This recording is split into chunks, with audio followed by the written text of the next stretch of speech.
don't really care who their opponent is because they're not competing with that person, they're competing with themselves. A winner believes if I get better every day, there's going to come a point where the things around me cannot defeat me.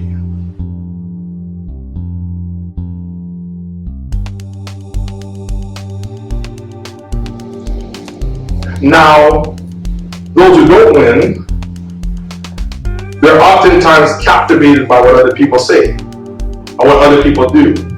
If their opponent looks weaker than them, then they feel confident. If their opponent looks stronger than them, then they feel like they have no confidence. But winners don't think like that. Winners don't really care who their opponent is because they're not competing with that person, they're competing with themselves. A winner believes if I get better every day, there's going to come a point where the things around me cannot defeat me.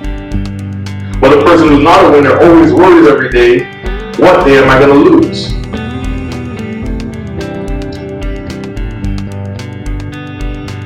A person who does not win, they blame their teammates for not being good enough. A person who does win, they thank their teammates for doing everything that they do because they understand that victory doesn't come through their own ability, victory comes through the team.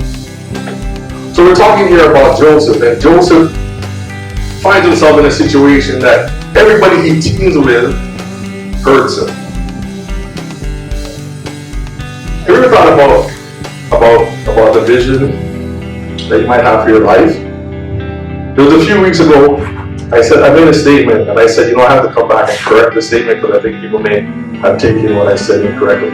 I made a statement that you have to have low expectations for people that are around you. That you can't have a vision that everybody's going to support you because people are going to disappoint you.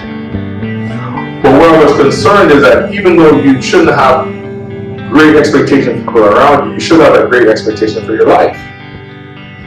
Like you should be praying and saying, Lord, what do you want to do with my life? And you should be trusting God to do things that you've never seen before. So I don't think that we should have a low thought about our future. We should have a high thought about our future. But I do think that we should have a lower thought about other people. Because a lot of times we put our confidence in people and people fail you. And Joseph's whole life is a life of people around him failing him. The people that he wanted to support him, even if they supported him, they could have never brought about his dream. His brothers were farmers who weren't even good at their job because they were playing all day. And he so wanted his brothers to accept him. But if his brothers accepted him when the famine came, his brothers and he would have died because his brothers didn't have the partnership to bring about his dream. He was sold into slavery and he was working with Potiphar in Potiphar's house. But it didn't matter what he did in Potiphar's house. At the end of the day, he could have been Potiphar himself. And he could have never did what God wanted him to do in his dream at Potiphar's house because that partnership didn't work. In fact, God allowed it to be sabotaged because Potiphar's wife turned on him. He was in prison. And I was in prison and he sees this cup there and he sees this baker. And he's partnering with them, helping them. I help you, and if I help you, what do? You help me. But we're living in a world that when you help people, many times they forget about it.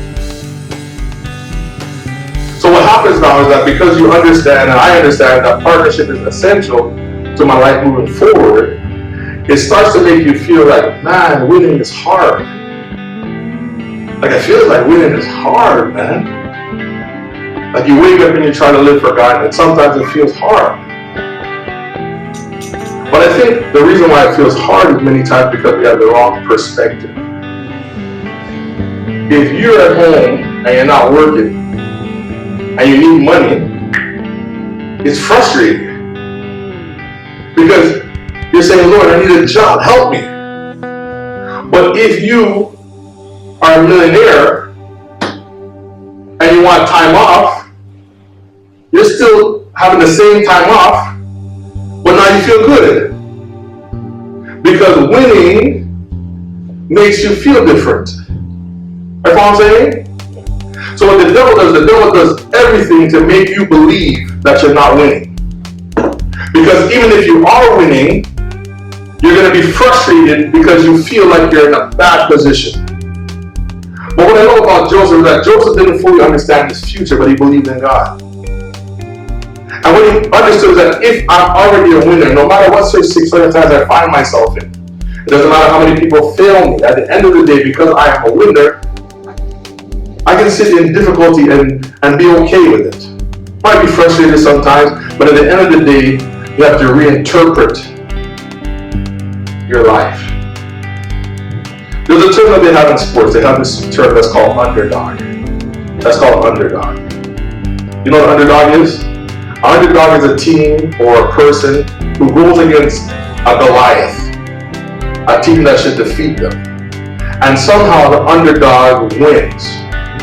And what has happened, I don't know how it happened, but somehow it happened that in church we perceive ourselves to be the underdog. And we perceive that whenever we get a victory over the devil, that we had a victory over Goliath. And you might be technically correct, and I might be technically correct in saying I have a victory over Goliath, but we don't understand that Goliath is the one that's the underdog. In fact, I believe David called the brother a dog. You Philistine dog. And the reason why he said that is because he understood it doesn't matter how big you are. If God is on my side, I'm a winner. So I will stand up against those things that are in my life, not as a point of being an underdog, but as a point of being a victor. Because we have victory. So we have to shift our perspective and stop seeing ourselves as people who are less than. Stop seeing ourselves as an ordinary person and understand that we are anointed by God. We are chosen by God. We are victorious. We are winners. You see, what the enemy tries to do, the enemy tries to put into our minds thoughts that would cause us to categorize ourselves to be losers, cause us to categorize ourselves as being non-winners. And what we have to do is we have to combat those thoughts and fight against them and say, no, I'm a conqueror. In fact, I'm more than a conqueror through the Lord Jesus Christ.